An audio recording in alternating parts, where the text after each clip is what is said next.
प्रिय भक्तों, नवरात्रि में 7वें दिन माँ दुर्गा की 7वीं शक्ति कालरात्रि की पूजा की जाती है। ये अपने भक्तों को भय से मुक्त करती हैं। देवी कालरात्रि का भयंकर स्वरूप होने के बावजूद भी इन्हें शुभंकरी कहा जाता है, क्योंकि ये हमेशा शुभ फल प्रदान करती हैं और अपने भक्तों का कल्याण करती हैं। अतः आइए इस चलचित्र के माध्यम से हम सभी बड़े ही श्रद्धा पूर्वक देवी कालरात्रि के मंत्र, ध्यान, स्तोत्र और कवच का पाठ करते हैं।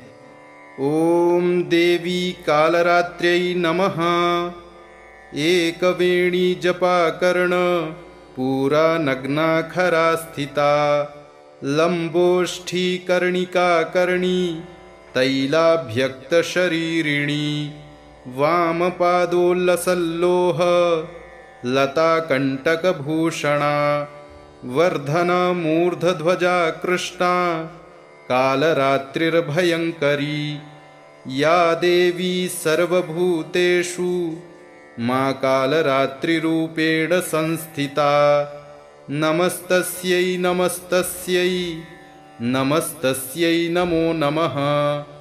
करालवदना घोरां मुक्तकेशी चतुर्भुजां, कालरात्रिं करालिं का दिव्यां विद्युत्माला विभूषितां, दिव्यं लौहवज्रखड्ग वामो घोर्ध्वकराम्बुजाम्, अभयं वरदां चैव दक्षिणोद्वागः पार्णिकां मम, महामेघप्रभां श्यामां तक्षा चैव गर्दभारूढा, घोरदंशकरालास्यां पीनोन्नतपयोधरां, सुखप्रपन्नवदना स्मेरान्नसरोरुहाम्, एवं सचियन्तयेत कालरात्रिं सर्वकाम समृद्धिदां। ह्रीं कालरात्रि श्रीं कराली च क्लीं कल्याणी कलावती, कालमाता कलिदर्पघ्नी कामदीशकुपान्विता, कामबीजजपानन्दा कामबीजस्वरूपिणी, कुमतिघ्नी कुलीनर्ती नाशिनी कुलकामिनी, क्लीं ह्रीं श्रीं मन्त्रवर्णेन कालकण्टकघातिनी, कृपामयी कृपाधारा कृपापारा कृपागमा। ॐ क्लीं मे हृदयं पातु पादौ श्रीकालरात्रि, ललाटे सततं पातु तुष्टग्रहनिवारिणी, रसनां पातु कौमारी भैरवी चक्षुषोर्भम, कटौ पृष्ठे महेशानी कर्णौ शङ्करभामिनी, वर्जितानि तु स्थानि यानि च कवचेन हि, तानि सर्वाणि मे देवी सततं पातु स्तम्भिनी। एकवेणी जपाकर्ण पूरा नग्नाखरा स्थिता, लंबोष्ठी कर्णिका कर्णी तैलाभ्यक्त शरीरिणी, वामपादोल्लसल्लोह लता कंटकभूषणा, वर्धना मूर्धध्वजा कृष्णा कालरात्रिर्भयंकरी, या देवी सर्वभूतेषु मां कालरात्रिरूपेण संस्थिता। नमस्तस्यै नमस्तस्यै नमस्तस्यै नमो नमः। करालवदना घोरां मुक्तकेशी चतुर्भुजां, कालरात्रिं करालिं का दिव्यां विद्युत्माला विभूषितां, दिव्यं लौहवज्रखड्ग वामो घोर्ध्वकराम्बुजाम्, अभयं वरदां चैव दक्षिणोद्वागः पार्णिकां मम, महामेघप्रभां श्यामां तक्षा चैव गर्दभारूढा, घोरदंशकरालास्यां पीनोन्नतपयोधरां, सुखप्रपन्नवदना स्मेरान्न सरोरुहाम् एवं सचियन्तयेत कालरात्रीं सर्वकां समृद्धिदाम् ह्रीं कालरात्रि श्रीं कराली च क्लीं कल्याणी कलावती कालमाता कलिदर्पघ्नी कामदीशकुपान्विता कामबीजजपानन्दा कामबीजस्वरूपिणी कुमतिघ्नी कुलीनर्ती नाशिनी कुलकामिनी क्लीं ह्रीं श्रीं मन्त्रवर्णेन कालकण्टकघातिनी कृपामयी कृपाधारा कृपापारा कृपागमा ॐ क्लीं मे हृदयं पातु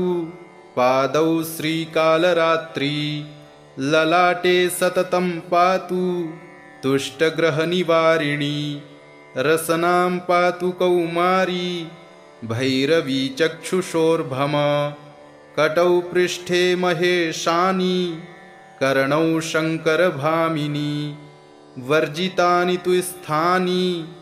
यानि च कवचेन हि तानि सर्वाणि मे देवी सततं पातु स्तम्भिनी एकवेणी जपाकर्ण पूरा नग्ना खरा स्थिता लम्बोष्ठी कर्णिका कर्णी तैलाभ्यक्तशरीरिणी वामपादोल्लसल्लोह लताकण्टकभूषणा वर्धना मूर्धध्वजा कृष्णा कालरात्रिर्भयङ्करी या देवी सर्वभूतेषु मा कालरात्रिरूपेण संस्थिता नमस्तस्यै नमस्तस्यै नमस्तस्यै नमो नमः करालवदना घोरां मुक्तकेशी चतुर्भुजां कालरात्रिं करालिं का दिव्यां विद्युत्माला विभूषितां दिव्यं लौहवज्रखड्ग वामो घोर्ध्वकराम्बुजाम् अभयं वरदां चैव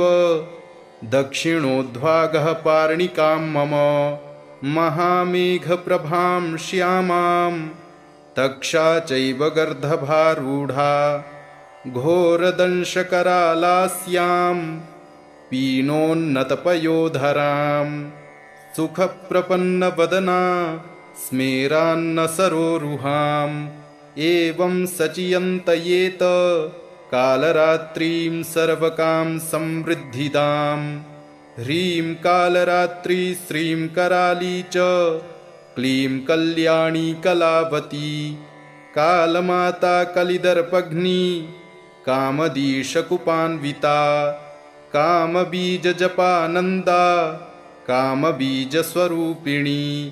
कुमतिघ्नी कुलीनर्ती नाशिनी कुलकामिनी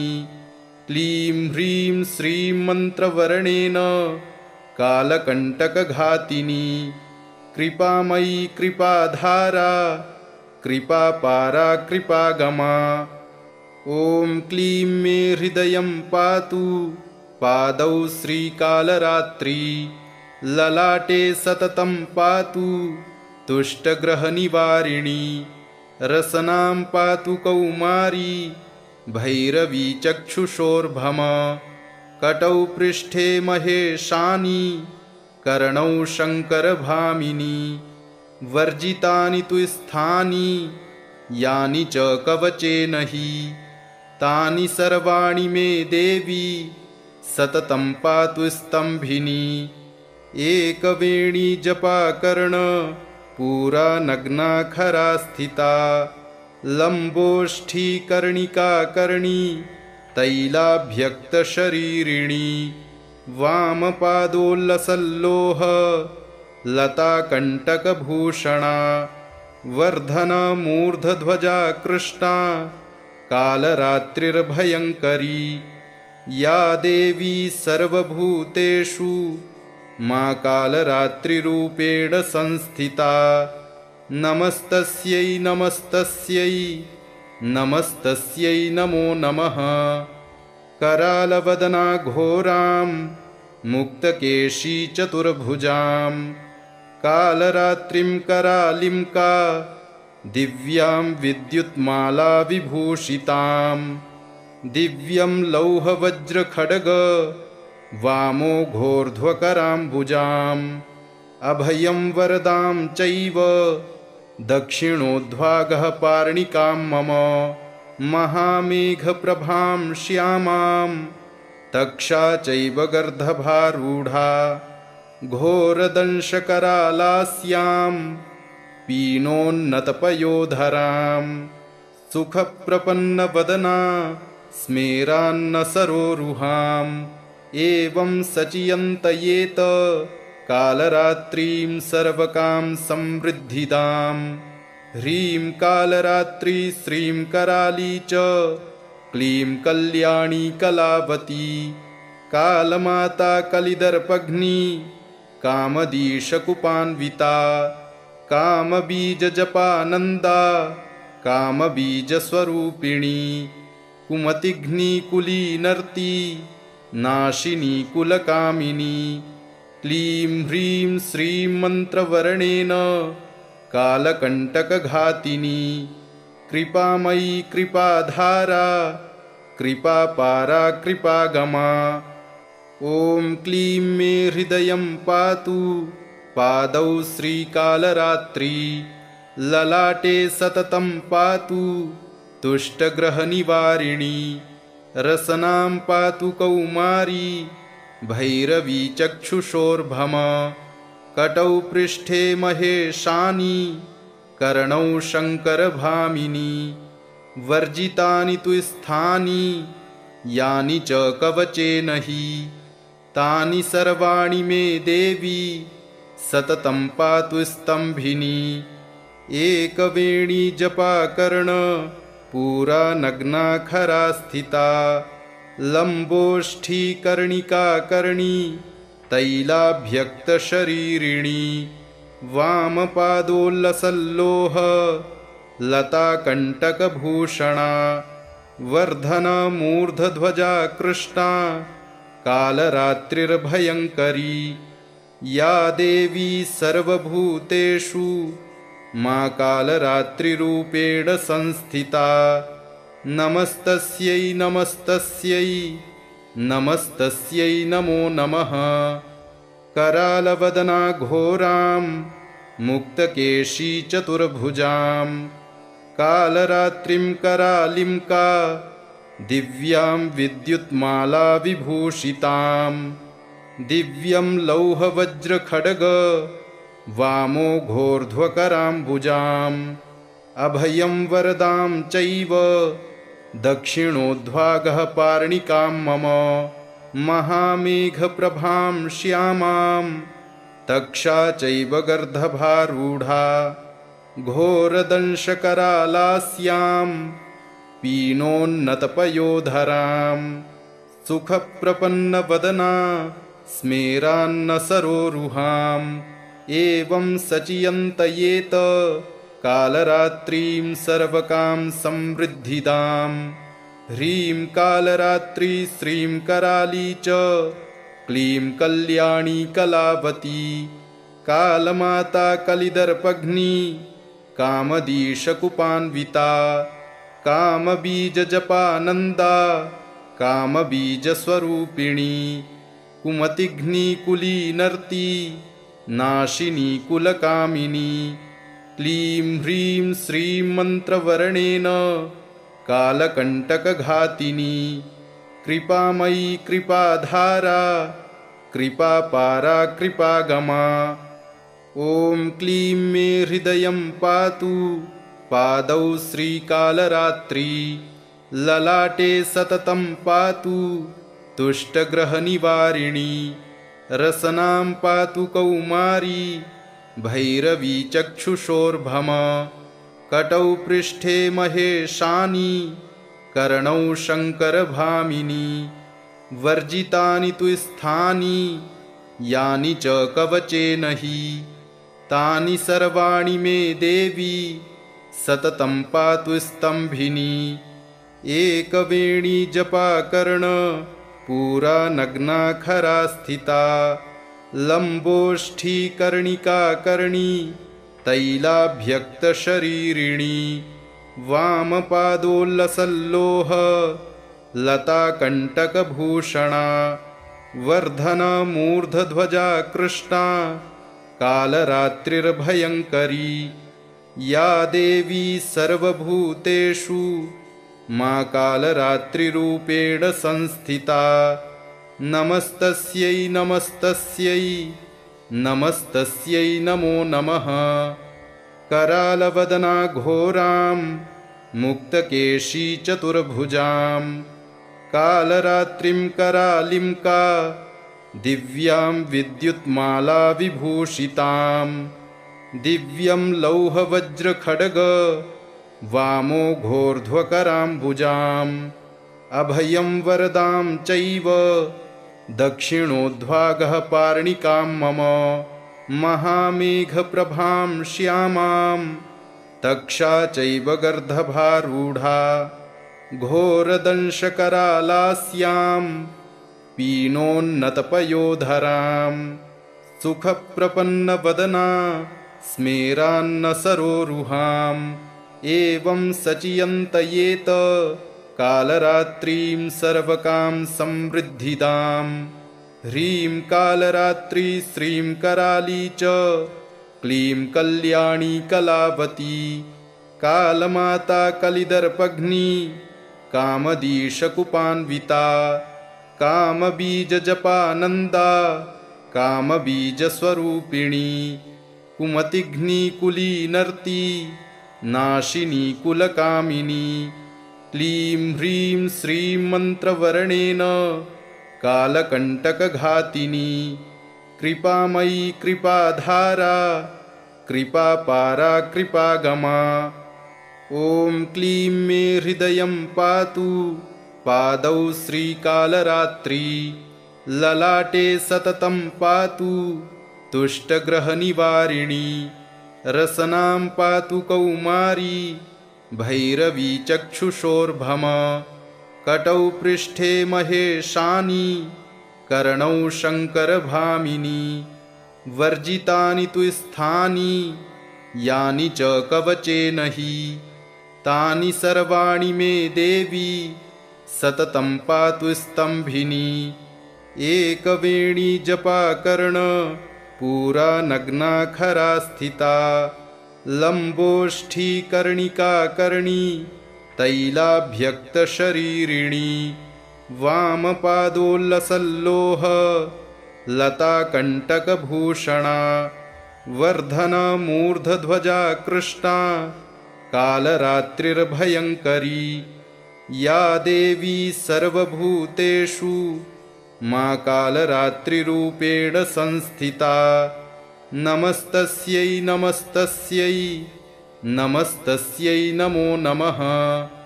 करालवदना घोरां मुक्तकेशी चतुर्भुजां कालरात्रिं करालिं का दिव्यां विद्युत्माला विभूषितां दिव्यं लौहवज्रखड्ग वामो घोर्ध्वकराम्बुजाम् अभयं वरदां चैव दक्षिणोद्वागः पार्णिकां मम महामेघप्रभां श्यामां तक्षा चैव गर्दभारूढा घोरदंशकरालास्यां पीनोन्नतपयोधरां सुखप्रपन्नवदना स्मेरान्नसरोरुहाम् एवं सचियन्तयेत कालरात्रीं सर्वकां समृद्धिदां ह्रीं कालरात्री श्रीं कराली च क्लीं कल्याणी कलावती कालमाता कलिदर्पघ्नी कामदीशकुपान्विता कामबीजजपानन्दा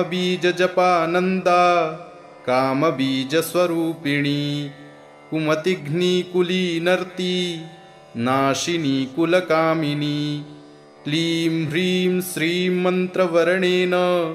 कालकण्टकघातिनी कृपामयी कृपाधारा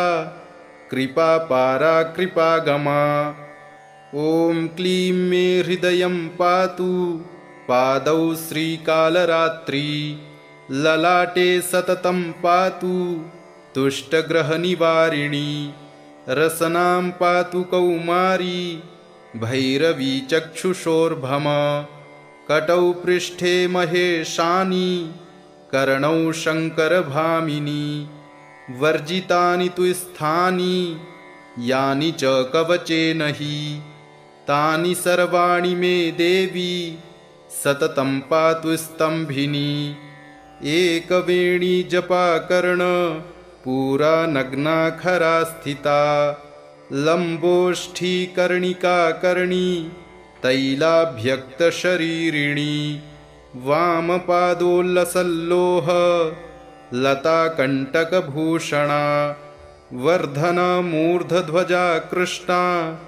कालरात्रिर्भयङ्करी या देवी सर्वभूतेषु मा कालरात्रिरूपेण संस्थिता नमस्तस्यै नमस्तस्यै नमस्तस्यै नमो नमः करालवदना घोरां मुक्तकेशी चतुर्भुजां कालरात्रिं करालिं का दिव्यां विद्युत्माला विभूषितां दिव्यं लौहवज्रखड्ग वामो घोर्ध्वकराम्बुजाम् अभयं वरदां चैव दक्षिणोद्वागः पार्णिकां मम महामेघप्रभां श्यामां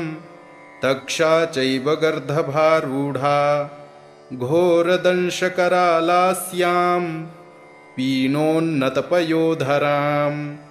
सुखप्रपन्नवदना स्मेरान्नसरोरुहाम् एवं सचियन्तयेत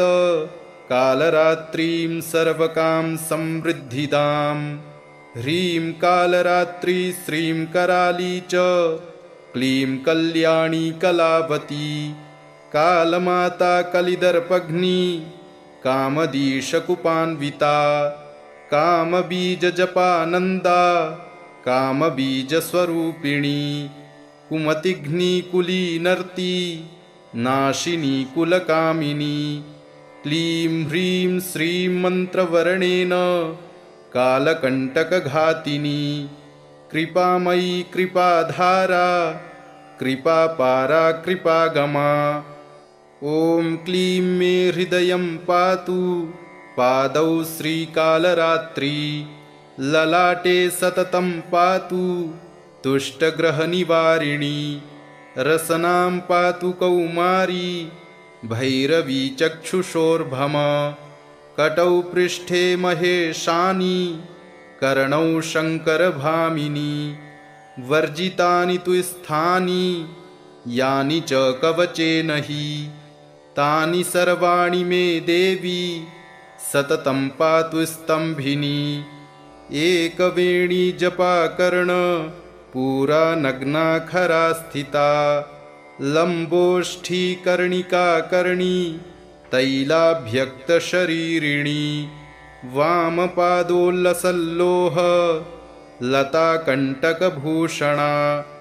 वर्धना मूर्धध्वजा कृष्णा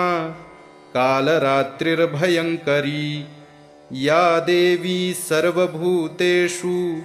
मा कालरात्रिरूपेण संस्थिता नमस्तस्यै नमस्तस्यै नमस्तस्यै नमो नमः